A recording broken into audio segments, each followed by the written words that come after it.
Okay, the next one's from Eggs. I'm gonna send Billy the invite now, so he could pop up. Okay, let's do this one, and then we'll go do him and finish up. Next one's from Eggs, more eggs.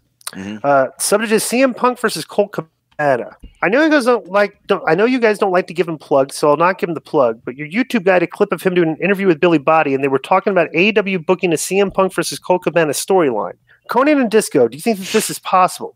Those guys didn't just fall out; they had a literal court case over the CM Punk did. There has to be legit radioactive heat there.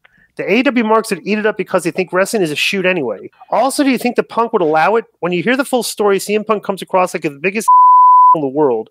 Also, Konnan, ever a chance for Kanye West to debate for the Patreon? He's a crazy but holy shit, the guy has some great stuff.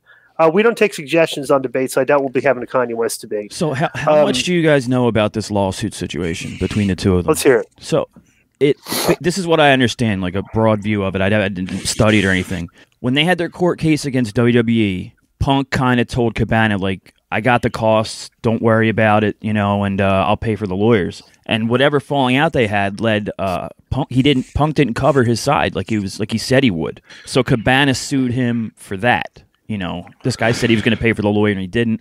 And then Punk countersued him, for whatever. I'm not sure about that part, but that's what I understand. Punk said he was going to pay for the lawyer, backed out. They had a falling out, and Cabana sued him for that money.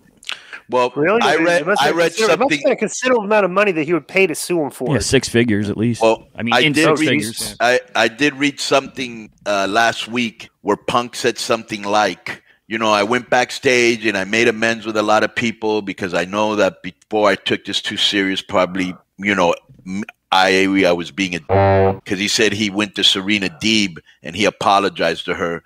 So, I remember when I was younger, I was full of because I believed my own hype and I wasn't mature enough to assimilate what was going on. And so, maybe when he was younger, he was a lot, and now he understands, wrestling isn't everything. You got to treat people right. And it's probably, I'm assuming he made amends with him. You know what I'm saying?